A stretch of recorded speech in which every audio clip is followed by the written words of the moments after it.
말씀을 증거하면서 저는 여느 때와 못지않게 좀 더 이 마음에 은혜와 감격이 있습니다.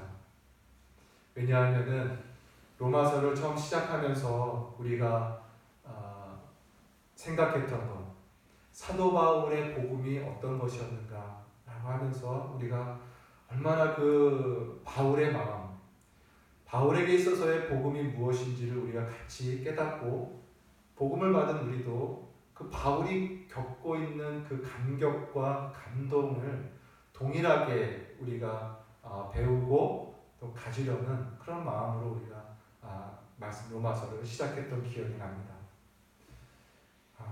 오늘 이쯤에 특별히 그 처음에 시작했을 때 가졌던 그 복음에 대한 감격을 오늘 또 한번 다시 한번 일으키면서 이 말씀 앞에 여느 때 못지않게 더 격양되어 있는 모습을 여러분에게 고백하며 말씀을 시작합니다. 오늘 예수 그리스도의 복음이 다시 한번 증거되면서 이 복음 안에 있는 하나님의 은혜와 예수 그리스도의 은총과 성령이 함께 하시는 은혜가 저와 여러분에게 풍성히 있기를 간절히 소원합니다. 우리는 지금까지 하나님의 복음의 그 능력을 선포하면서 시작하는 사도 바울의 글을 우리는 들었었습니다.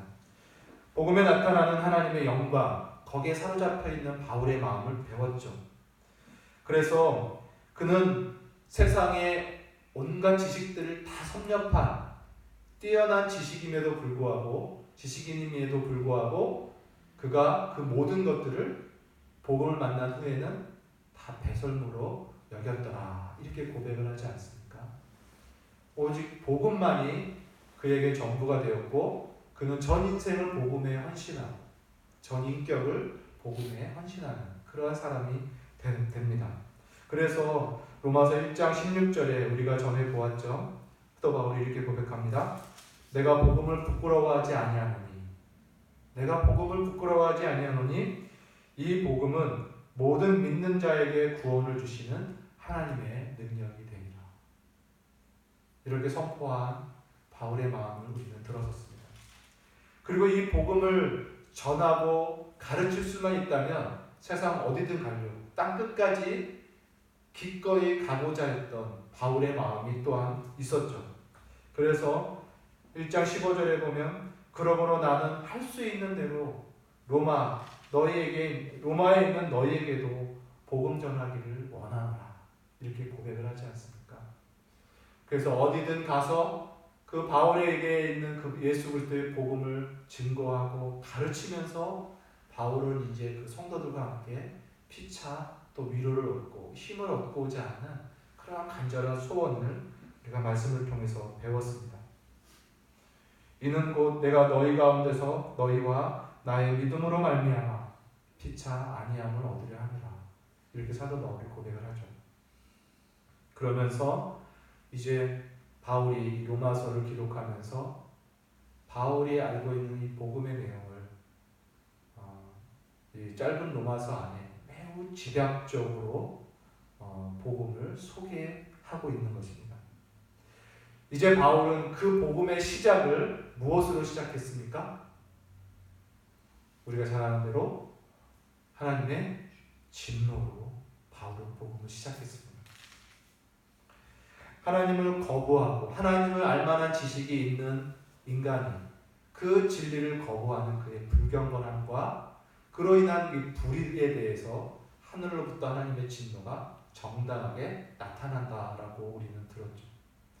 그래서 하나님을 아는 만한 지식이 있음에도 불구하고 그 하나님께 영화롭게 하고 그 하나님께 감사하지 아니하고 그 영적인 경배심을 무엇으로 돌립니까? 우상으로 돌리죠. 하나님 대신 우상을 경배합니다. 그로 인하여 그들의 마음은 허망하여지고 모든 생각이 허탄해지면서 정욕에 이끌리는 존귀에 처한 인간이나 짐승과 같은 그러한 온갖 추악과 죄악의 형태들을 나타내는 그런 인간의 모습을 보았습니다. 그래서 하나님의 진노가 그렇게 하나님을 거부하고 끊임없이 하나님을 대적하는 그 세상에 하늘로부터 나타난다라고 사도 바울이 선포했죠. 그리고 우리 지난주에 무엇을 또 들었습니까? 하나님의 심판에 대해서 들었습니다. 이제 그 우상에 빠져있는 그 인간들, 존귀한 인간임에도 불구하고 짐승같이 정욕대로 살아가는 사람들을 바라보면서 비난하고 조롱하고 판단하는 그러한 선생들, 그러한 철학자들, 지혜자들, 윤리와 도덕이 충실한 자들, 교사들, 이러한 자들에 대해서도 사도 바울은 이야기를 했죠. 너희들이 저들을 판단하는 건 잘하나 그 판단을 하지만 너희들도 그러한 죄를 범하고 있지 않느냐. 너희가 그들을 판단하는 그 판단으로 너희도 하나님 앞에 판단을 받을 것이다. 이런 이야기를 사도 바울이 했어요. 그래서 모든 사람들이 하나님의 판단, 결국 하나님의 심판 아래에 다 갇혀있다라는 것을 사도 바울이 선언하고 있죠. 특별히 하나님의 심판은 무엇을 기준으로 나타난다고 들었습니까? 로마서 2장 6절에 보면 하나님께서 각 사람에게 그 행한 대로 보응하시리라 이렇게 말씀합니다. 하나님의 심판이 모든 사람들에게 나타나는데 그 심판의 기준은 그들이 가지고 있는 지식도 아니요, 그들이 가지고 있는 판단 능력도 아니요, 심지어 그들이 고백하고 있는 믿음도 아닌 그들의 행실로 심판을 받는다라고 성경이 가르치고 있습니다. 그래서 우리가 지난주에 이 하나님의 심판에 대해서 또 하나님의 판단에 대해서 말씀을 들으면서 혹 기억이 나십니까? 사도 바울이 이 하나님의 심판을 기록하는 기록 의도가 분명히 따로 있지만은 오늘 저는 여러분과 함께 형제를 우리도 판단하지 말자라는 교훈에 집중해서 말씀을 드립니다라고 했었습니다. 그래서 하나님의 심판, 하나님의 판단에 대한 이야기를 하면서 우리도 형제를 판단하지 말자. 우리 인간의 가장 취약한 약점 중에 하나가 자신을 제외한 다른 사람에게 매우 비판적이고 가혹한 성향을 갖고 있는 것이다 라고 우리는 이야기했어요. 그래서 남을 잘 판단하나 자기 자신에 대해서는 조금 더 비판의식이 없는 그런 사람들, 자기에게는 관대한 그러한 모습들을 우리는 보았습니다. 그러나 하나님의 심판이 그러한 자들에게 있을 거다라는 이야기를 들었죠. 그리고 우리가 남을 판단하지 말아야 할 또 하나의 이유를 들었죠. 그것은 우리가 남을 판단한다는 것은 하나님의 오래 참으심과 인자하심과 그의 긍휼을, 그의 용서하심을 멸시하는 행위가 된다라고 우리 들었어요. 하나님께서 그 영혼을 오래 참아주시고 계시는데 내가 무엇이 간데 형제를 판단하고 정죄하느냐. 심지어 나 자신도 하나님의 긍휼과 용서하심을 힘입고 살아가면서 어찌 내가 다른 사람에게 간팍하게 쉽게 그렇게 정죄하며 비판할 수 있는가라는 말씀을 우리가 배웠죠. 우리도 나 같은 죄인도 주님의 긍휼을 힘입고 살면서 어떻게 형제들에게 간팍할 수 있는가, 형제들을 긍휼히 여겨야 되지 않는가라는 말씀을 우리는 배웠습니다. 그래서 긍휼을 받은 자답게 긍휼을 행하는 긍휼의 사람이 되십시오라는 말씀으로 결론을 맺었던 기억이 납니다.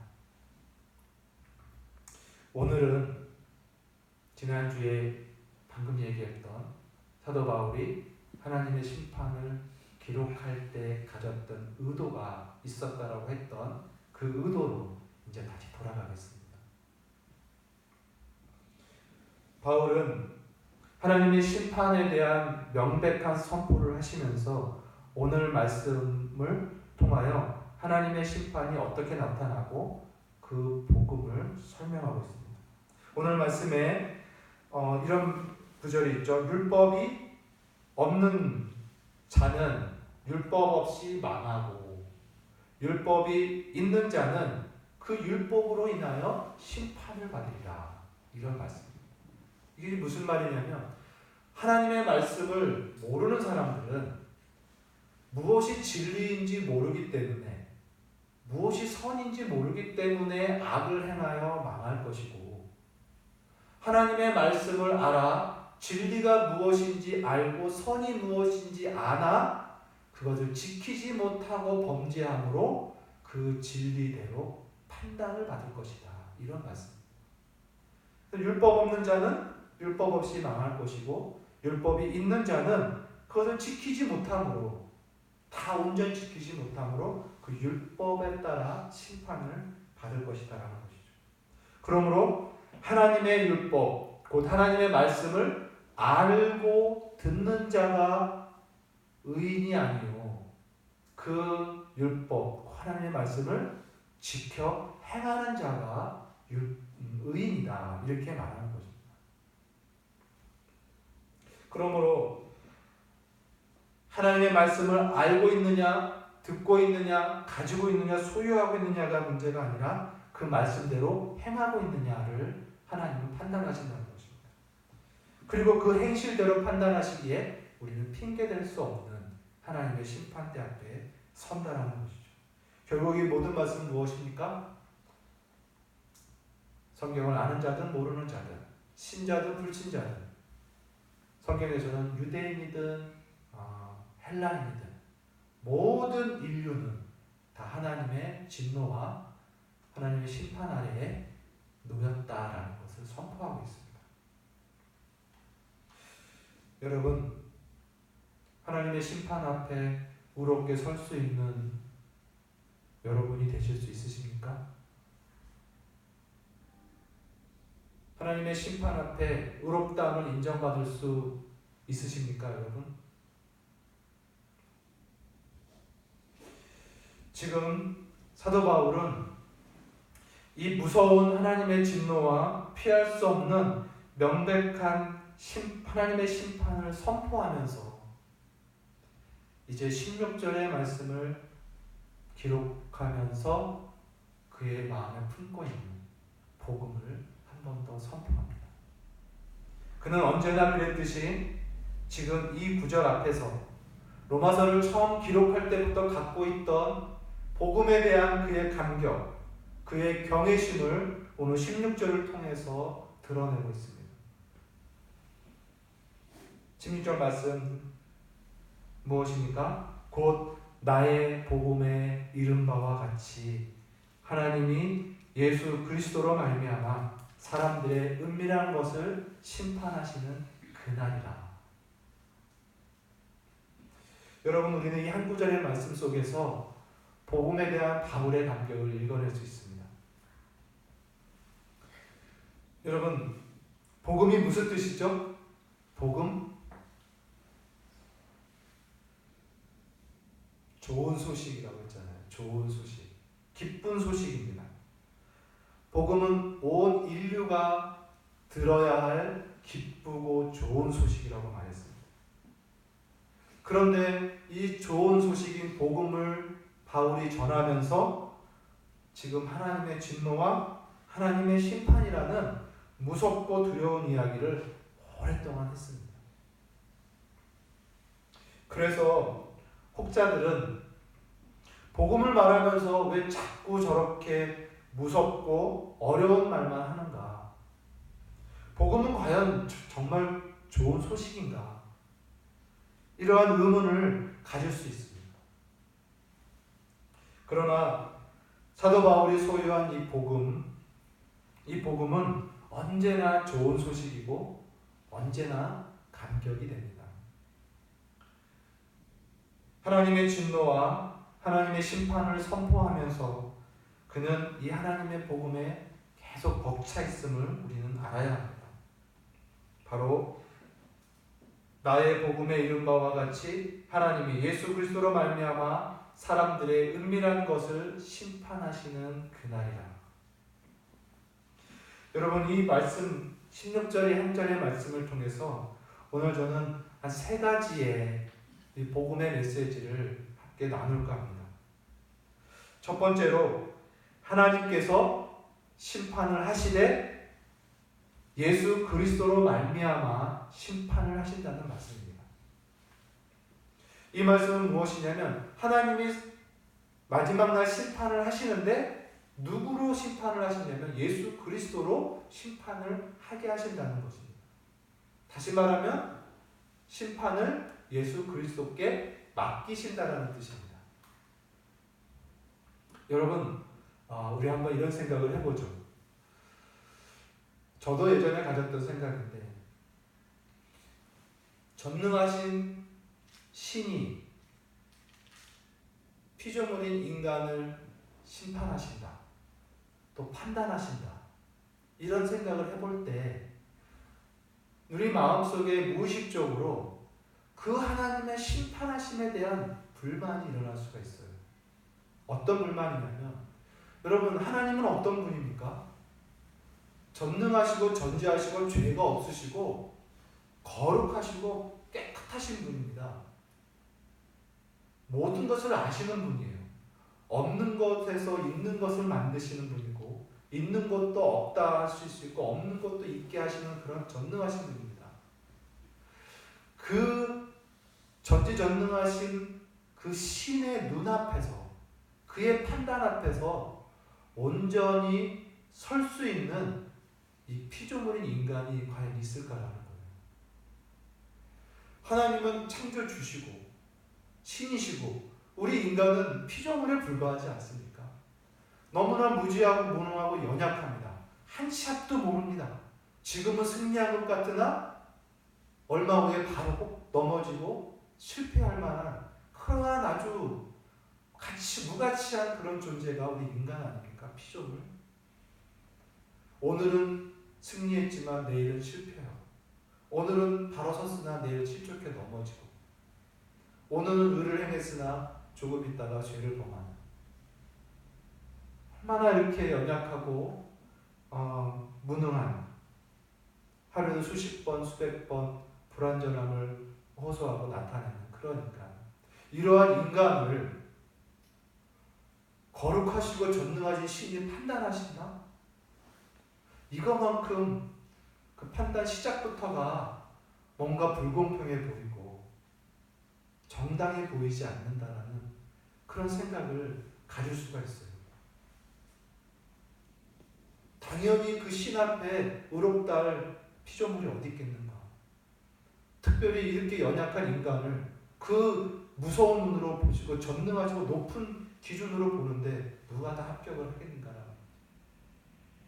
그래서 하나님의 심판이 있다고 했을 때, 있다고 성경에 기록돼서 믿기는 하나 그 마음에 정당함에 그 심판이 방금 공의로운가 의로운가라는 의심이 들 때가 있다라는 겁니다. 그런데 그 의심과 그 불편한 마음을 오늘 말씀이 단번에 해결해 주십니다. 이 하나님의 심판하시는 날 하나님께서 그 심판을 누구에게 맡긴다고요? 예수 그리스도께 맡깁니다. 다시 말하면 우리를 심판하시는 분 누구냐면 예수 그리스도가 심판하십니다. 그럼 여러분, 예수 그리스도는 누굽니까? 예수 그리스도는 어떤 분이십니까? 그는 하나님이시지만 우리와 같은 사람으로 이 땅에 오신 분입니다. 그는 신의 위치에 있지 아니하고 우리와 똑같은 사람으로 이 땅에 오셔서 우리와 한 형제가 되시고 이 땅에서 우리와 똑같은 생애를 사신 분입니다. 인간이 겪을 수 있는 모든 것을 그분도 똑같이 겪으십니다. 우리의 연약한 육체를 그대로 겪어서 배고프시기도 하시고 피곤하시기도 하시고 지치시기도 하시고 잠을 자지 아니하면 생활할 수 없을 만큼 졸리시는 그런 분이셨다라고 우리는 알죠. 뿐만 아니라 수많은 사람들에게 멸시와 조롱과 비난을 받으면서 살았어요. 얼마나 수치심과 모욕을 당하면서 살았는지 모릅니다. 뿐만 아니라 죄의 유혹도 예수님은 다 받으셨습니다. 그러니까 우리 인간이 경험할 수 있는 모든 연약함, 심지어 죄의 유혹까지, 그리고 인간의 많은 시험들, 고난들을 다 겪으신 분이에요. 그래서 성경은 그 예수는 우리의 모든 것을 체험하신 분이다. 그래서 우리의 모든 것을 아시는 분이다. 그래서 우리를 대변해 줄 수 있는 대제사장이시다 라고 성경은 말씀하잖아요. 인간의 모든, 우리와 똑같이 인간의 모든 것을 체험하신 그분이 심판을 하신다는 거예요. 그러니 아까 무의식 쪽에 가졌던 하나님의 그 엄미하신 심판에 대한 불만과 그 의심들이 오늘 이 말씀 앞에서 다 사라집니다. 이제 전능하신 신의 눈으로 피조물의 인간을 심판하시는 것이 아니라 우리와 똑같은 인간으로서 우리의 모든 것을 다 아시는 그분이 우리의 심판주로 서신 분. 그러므로 우리는 이 심판 앞에 창조주 하나님께, 전능하신 하나님께 이 심판과 판단에 대해서 핑계댈 수 없는 거죠. 하나님과 우리가 질적으로 차이나는 것에 대해서 핑계댈 수 없습니다. 진실로 하나님께서 심판하시는 그날 그 심판은 공의롭고 정의로운 그런 심판이 되는 것입니다. 요한복음 5장 22절에 이런 말씀을 기록해놨습니다. 아버지께서 아무도 심판하지 아니하시고 이 심판을 다 아들에게 맡기셨으니. 26절과 27절은 이렇게 기록합니다. 아버지께서 자기 속에 생명이 있음같이 아들에게도 생명을 주어 그 속에 있게 하셨고 또 인자됨을 인하여 심판하는 권세를 주셨습니다. 하나님 아버지께서 예수에게 그 예수님이 인자, 곧 사람이 되신 것으로 인해서 심판하는 권세를 주셨다라고 요한복음은 기록하고 있습니다. 사도행전 17장 30절과 31절을 보면은 사도 바울이 선교를 하면서 그리스 아테네에서 설교를 할 때 이렇게 말씀합니다.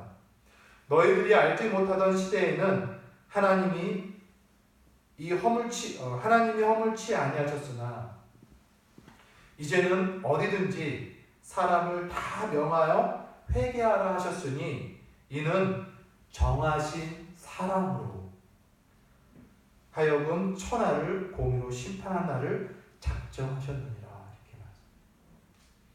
그 사도 바울의 설교 속에서 세상을 온 천하를 심판할 한 사람을 하나님께서 정하셨다라고 말씀하는 거죠. 그러므로 여러분, 마지막 날 심판은 우리와 똑같은 사람이 되신 예수 그리스도께서 저와 여러분을 심판하십니다.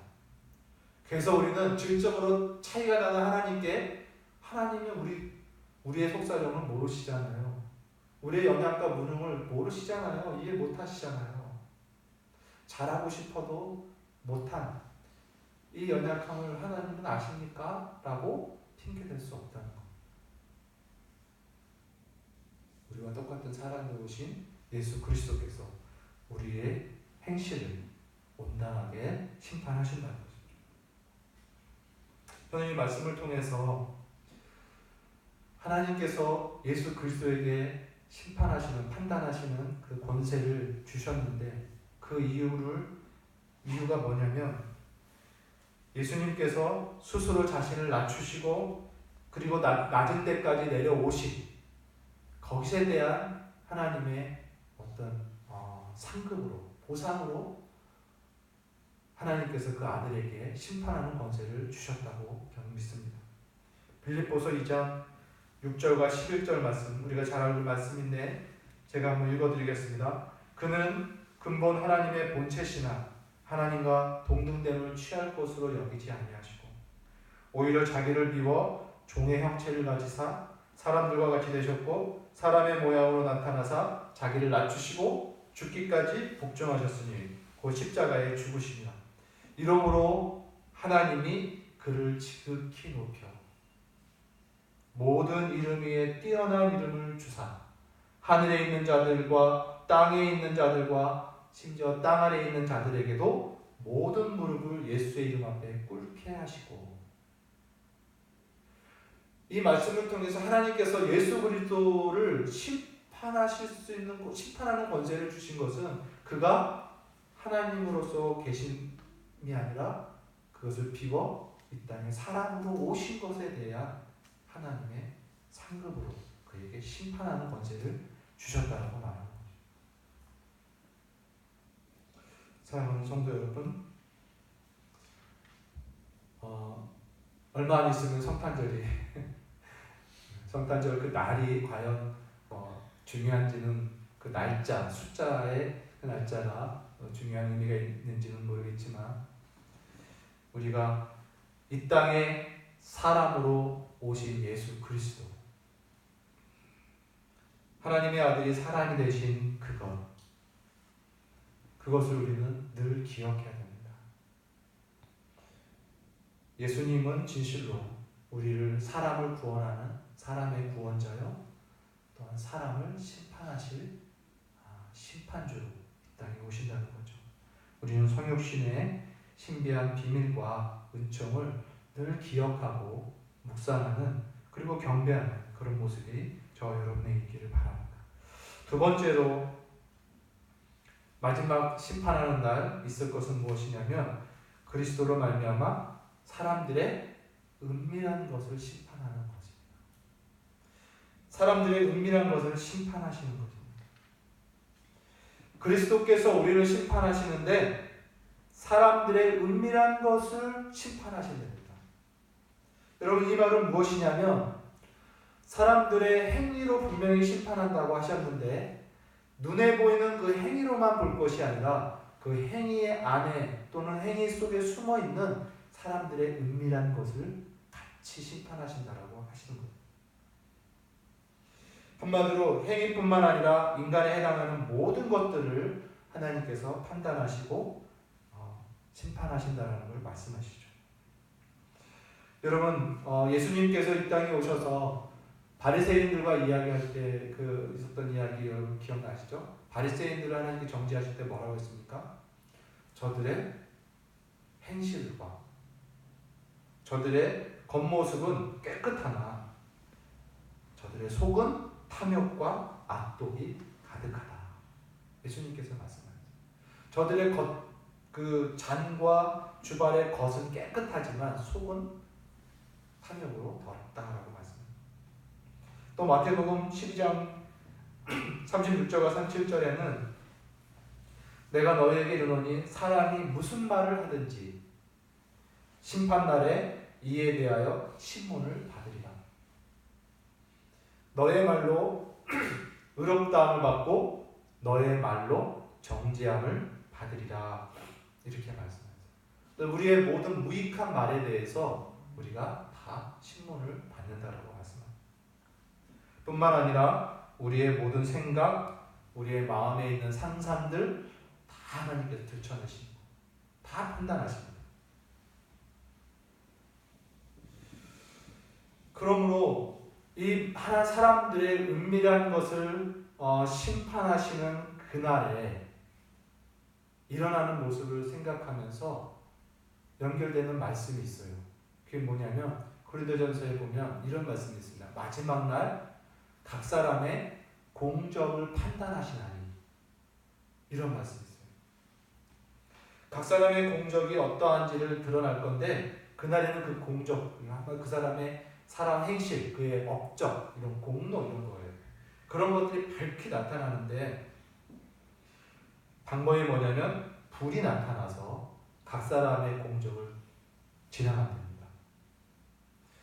불이 각 사람의 공적이 어떠한 것을 시험할 것이니라. 만일 누구든지 그 위에 세운 공적이 그 불 가운데서도 그대로 있으면 상을 받을 것이고, 누구든지 그 공적이 불타서 없어지면 해를 받으리니. 그러나 그 자신은 구원을 받되 불가운데서 받은 것 같으리라. 이렇게 말씀합니다. 이 말씀에서 보면은 우리의 신자들의 신앙생활의 그 수고로움, 그 헌신, 그 모든 행실에 대해서 마지막 날에 상실될 수 있다라는 걸 말하고 있습니다. 왜냐하면 이 공력을 알아본다라고 할 때 그 우리의 수고와 우리의 헌신과 우리의 모든 행실들이 진정으로 가치 있게 남아 있을 수 있는 행실들이냐, 참으로 인정받는 헌신이냐라는 것을 알아보는 겁니다. 그래서 어떤 것은 다 타버리고 어떤 것은 남을 수 있다라고 성경은 말해요. 그 차이가 무엇일까요? 그 행위가, 그 사람의 공적이 믿음으로 한, 믿음에서 나온 순종이면 남아있을 것이고, 그의 행위가 대가를 바라는 또는 보상을 바라는 그런 데서 나온 행위라면 불타버릴 것이다. 결국 똑같은 행위를 보지나 그 은밀한 것을 판단하신다는 것입니다. 그 은밀한 것에 그 동기가 참된 것과 거짓된 것을 밝혀낸다라는 것이죠. 그러므로 우리의 신자들이 이 땅을 살아가면서 우리에게는 항상 마음을 잘 지켜야 됩니다. 우리가 무엇을 하든 어떤 삶을 살든 동기가 하나님을 믿는 믿음과 주님 주신 은혜에 감사함으로 하는 순종인지, 아니면 내가 이것을 함으로 주께 무슨 보상을 받을 것 같은 그 대가를 바라면서 행하는 그러한 공로 의식에서 나오는 것인지 우리는 잘 판단해야 된다는 것이죠. 만약에 그러한 삭슬 바라는 마음에 산다면 그것은 순종이 아니라 노동입니다. 노동. 우리가 일을 하면 삭슬 기다리고 있는 것처럼, 그렇죠? 한 달 우리가 회사에서 일을 하면서 제일 기다려지는 시간이 언제입니까? 월급 날이잖아요. 내 한 달의 노동의 대가, 싹쓸 받는 날. 근데 우리가 하나님을 섬기고 충성하고 봉사하며 순종해왔던 삶에 대한 대가를 마지막 날 받으려고 했다. 그것 자체가 잘못된 공적으로 남는 겁니다. 하나님의 나라는 절대로 보상과 노동의 나라가 아닙니다. 하나님의 나라는 감사와 헌신의 순종의 나라지, 그걸 갖고 주님께 드려 갚으심을 받을 그런 나라가 아니라는 거죠. 그러므로 여러분, 저와 여러분이 앞으로 신앙생활 하면서 우리의 행실과 또 이런 우리의 삶의 내용이 진실로 하나님의 은혜와 사랑에 감사하고 감격함으로 하는 그러한 순종, 은총에 감사하면서 하는 그런 순종이 되기를 바랍니다. 만약에 그렇지 않다면 우리의 행실은 대가를 바라는 공로로 전락될 수밖에 없어요. 그래서 사도 바울이 이런 말씀을 하지 않습니까? 자신이 다른 사도들보다 정말 많이 수고하고 많이 고생을 하지 않습니까? 수십 번 죽을 위기를 겪고 수십 번 고통과 고난을 겪으면서도 복음을 전하는 데 있어서는 벌떡벌떡 살아서 그냥 이 생명이 다 끊어질 때까지 복음을 즐겁게 전한 그 이야기를 하면서 그 위대한 사도의 사역을 다 증거하면서 끝에 이렇게 말하지 않습니까? 그러나 이 모든 것은 주의 은혜로 된 것이다. 이렇게 말해요. 나의 나된 것은, 지금 나의 이 위대한 사도의 이 사역을 다 이룰 수 있는 이것은 주의 은혜이기 때문이다. 은혜로 된 것이다 라고 말해요. 결코 자신의 자랑과 자신의 수고와 헌신에 대한 그런 어떤 자랑으로, 나타남으로 증거하지 않는다는 것이죠. 마지막 날, 심판하는 날은 사람들의 은밀한 것을 판단하는 날입니다. 이제 세 번째로 우리가 보는 진리의 말씀입니다. 그 심판하는 날입니다. 그 모든 것을 심판하는 그날을 우리는 또 생각해 봐야 합니다. 여러분, 마지막 심판하는 그날을 한번 생각해 보십시오. 우리가 오늘도 예배 드리면서 찬송을 했잖아요. 또 기도를 했습니다. 우리는 수시로 하나님께 감사를 드리고 찬양을 드리고 주님을 경배합니다. 이유가 무엇입니까? 나 같은 죄인을 살리시고 사랑하시고 자녀 삼아 주신 은혜에 감사, 찬송, 경배를 드리죠. 우리의 삶이 마칠 때까지 우리는 예배의 삶을 계속 살아갈 것입니다. 그런데 이 심판하는 그날에 우리가 이 땅에서 하나님께 드리는 모든 경배와 예배와는 비교할 수 없는 놀라운 하나님의 은혜와 구속의 은총을 경배하고 찬양할 수 있는 그 날이 됩니다. 심판의 날이 도리어 경배와 예배의 날이 됩니다. 하나님의 놀라운 은총을 완전하게 경험하는 날이 될 것입니다. 마치 우리가 지금까지는 이 땅에서 그림자를 보면서 즐거워했던 것을 이제 실체를 보면서 완전하게 기뻐하는 것처럼 그 마지막 날, 심판날에 우리의 온전한 기쁨과 찬양과 경배가 있게 될 것입니다. 왜냐하면 우리가 아무리 신실하게 성령을 의지하며 살아가지만 아까도 말했지만 우리는 또 넘어지고 또 실패하고 또 실족하는 연약한 자입니다. 하나님 앞에 솔직히 행위로서 아무리 은밀한 것을 다 보여준다 할지라도 내 동기와 내 행실로 주님 앞에 온전히 의롭다라고 인정받을 만한 신자의 삶을 살아내기가 어렵습니다. 그러지 못할 것입니다. 분명히 마지막 날 심판의 기준은 행실이거든요. 그리고 그 은밀한 것까지 같이 그 행실의 동기를 판단하시는 날, 과연 내가 당당히 설 수 있을까라는 것입니다.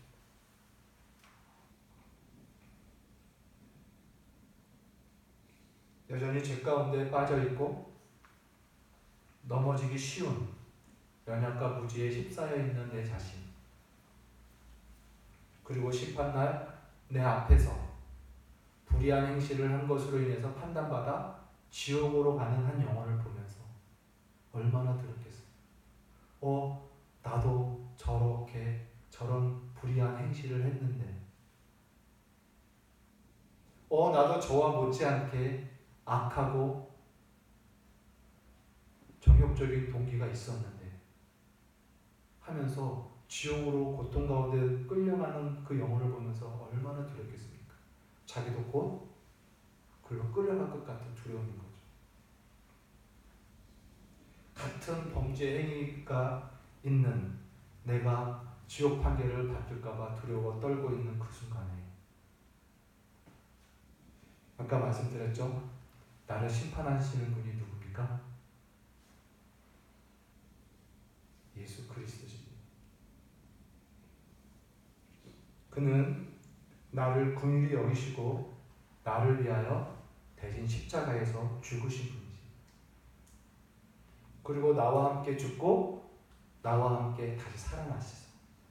나의 모든 죄를 도말하시고 영원한 진노에서 나를 건져주시고 영생을 나에게 약속하신 그분입니다. 그분이 지금 저를 심판하시는 겁니다. 그가 나의 모든 불경건함과 불의에서 깨끗게 하셨습니다.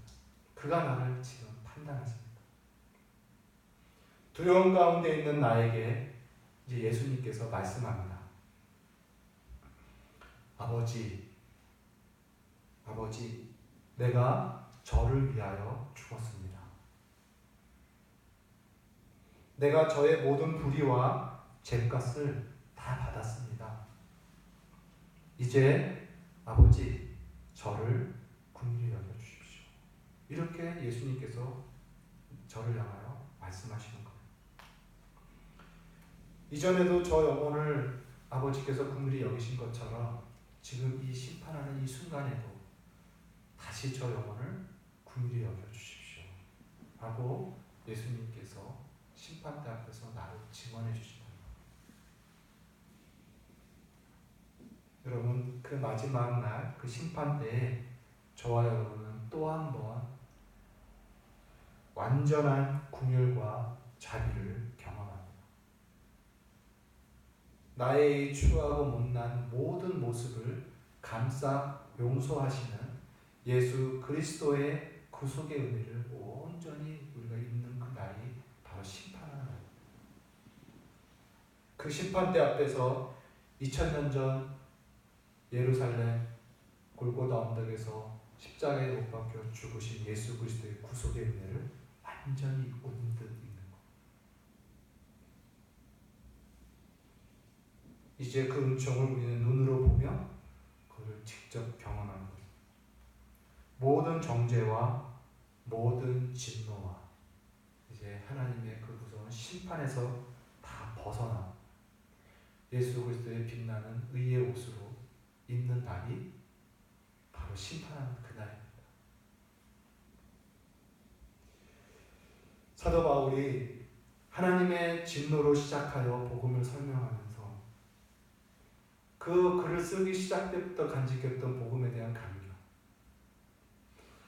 그 무서운 심판을 기록하면서 그의 마음에 있는 이 복음에 대한 이 압도되는 마음, 주체할 수 없는 이 마음을 그는 2장 16절에 풀어내고 마지막 날 온 세상이 다 심판을 받으나 나의 복음에, 내가 섬기는 내 복음에 이른 바와 같이 하나님이 예수 그리스도로 말미암아 사람들의 은밀한 것을 심판하는 그날이라.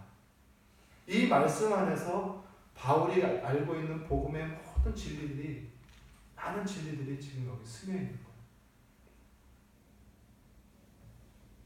사랑하는 성도 여러분, 하나님의 심판은 두렵고 무서운 것입니다. 그러나 그 무섭고 두려운 심판을 그리스도 예수로 말미암아 저와 여러분은 벗어납니다. 그 마지막 날. 거기서 그리스도의 십자가의 구속의 은총을 다시 한번 경험합니다. 근데 그거는 완전한 경험입니다. 그래서 저는 그날 저와 여러분이 평생 살면서 예배드리고 찬양하고 경배하며 엎드려 헌신했던 그 모든 것과 비교할 수 없는, 내 모든 것을 주께 다 드리고자 하는 온전한 경배와 예배가 그날 이루어질 거라고 저는 믿습니다. 나 같은 죄인을 의롭다 하시는 그리스도 예수의 구속의 은총이 입혀질 때, 그 심판대 앞에서 나를 의롭다 하시는 그리스도의 그 성육신의 은혜가 선포될 때 저와 여러분의 영혼은 주체할 수 없을 겁니다. 구원하심이 어린 양과 아버지께 있도다 라고 하면서 거기서 완전한 예배와 경배를 드릴 거예요. 여러분, 그날을 기다리십시오. 그날을 소망하시고 그날을 즐거이 기다리십시오. 말씀을 맺겠습니다. 여러분, 저와 여러분이 이 율법의 정죄에서 피하여 그리스도께로 숨었다면, 율법에서 벗어나 그리스도께로 피하였다면, 여러분, 우리가 어찌 다른 사람을 그 율법의 정죄 앞으로 끌어올 수 있겠습니까? 나도 율법의 정죄가 무서워서 그리스도께 피해놓고서 어떻게 다른 사람을 율법의 정죄로 그 사람을 정죄하고 비난하고 비방하고 모욕하고 율법의 잣대로 그를 판단하는지, 그럴 수 없다라는 것입니다. 자신도 율법의 정죄에서 도망치고 피하였으면서 다른 사람을 그 율법의 정죄로 끌어올 수는 없다라는 말씀이죠. 이제 저와 여러분이 율법이 아닌 그리스도의 법 안으로 들어갔으면 이제 우리는 그리스도의 법을 지키며 그 법으로 살아가는 성도가 되기를 바랍니다. 예수 그리스도의 법은 무엇일까요? 율법은 무엇을 합니까? 정죄입니다. 정죄. 죄를 깨닫게 하고 죄에 대한 죄책감과 죄에 대한 고통으로 사망에 이르게 하는 정죄의 기능을 하지만 그리스도의 법은 무엇입니까? 사랑과 용서입니다. 긍휼과 자비가 그리스도의 법입니다. 우리가 율법에서 도망가요 그리스도의 법에 피하였으면 저와 여러분은 사랑과 용서와 긍휼의 은혜의 법을 지키는 그리스도의 법에 사람들이 살아가야 됩니다. 만약 그렇지 않고 그리스도의 법 아래 있으면서 율법으로 사람을 판단한다면 그 사람이 바로 불법을 행하는 자입니다. 예수님께서 마지막 날 불법을 행하는 자들아 내가 너희를 도무지 알지 못하노라. 사랑하는 성도 여러분, 이제 우리가 하나님의 심판의 교리를 말씀을 배우면서 이것은 두려움과 무서움으로 끝나는 것이 아니라 예수 그리스도의 복음으로 복음 안에 있는 심판임을 우리가 이제 알므로 우리가 더 견고하고 굳건한 믿음으로 신자의 삶을 살아갈 수 있다고 저는 믿습니다. 이제 용서와 사랑을 받은 신자답게 저와 여러분도 믿음 안에서 사랑과 긍휼과 용서를 행하는 그런 신자로 살아가시기를 바랍니다. 이 마지막 16절 말씀 우리 한번 읽고 말씀을 마치겠습니다. 시작. 곧 나의 복음에 이른 바와 같이 하나님이 예수 그리스도로 말미암아 사람들의 은밀한 것을 심판하시는 그날이다. 아멘. 기도하겠습니다.